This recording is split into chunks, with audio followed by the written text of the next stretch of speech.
Subscribe my channel. ఇప్పుడు నేను నిమ్మకాయ పులిహోర తయారీ విధానం చెప్తాను. ముందుగా అన్నం పండాక చల్లార్చిన అన్నం తీసుకొని అందులోకి తగినంత నిమ్మకాయ రసాన్ని కలుపుకోవాలి.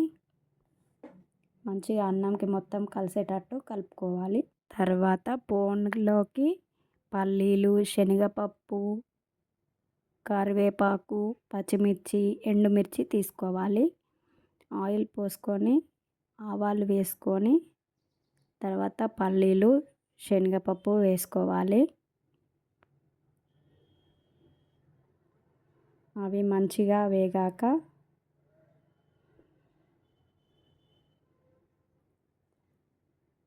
పచ్చిమిర్చి తీసుకోవాలి. చూడండి వేగాయి. ఇప్పుడు పచ్చిమిర్చి వేసుకోవాలి.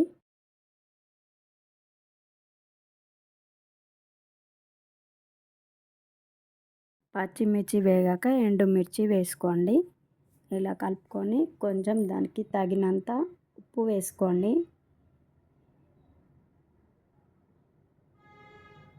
తర్వాత కరివేపాకు వేసుకోండి. కరివేపాకు మంచిగా గోలిన తర్వాత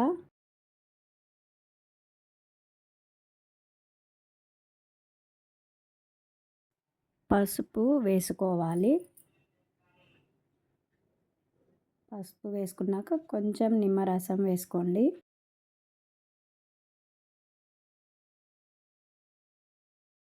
రసం వేసుకున్నాక ఇందాక కలిపి పెట్టిన అన్నం ఉంది కదా, అది కొంచెం కొంచెం వేసుకుంటూ కలుపుకోవాలి.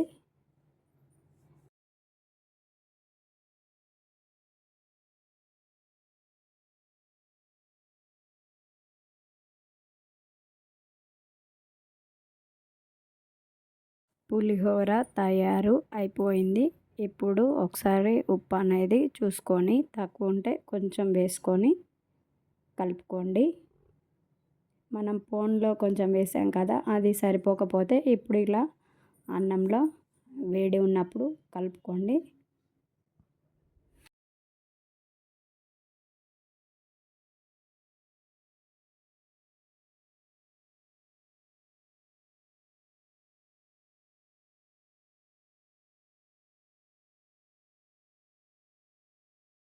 ఒకసారి ఇలా ట్రై చేసి చూడండి. ఎలా ఉందనేది నాకు కామెంట్ చేసి చెప్పండి. Please subscribe my channel.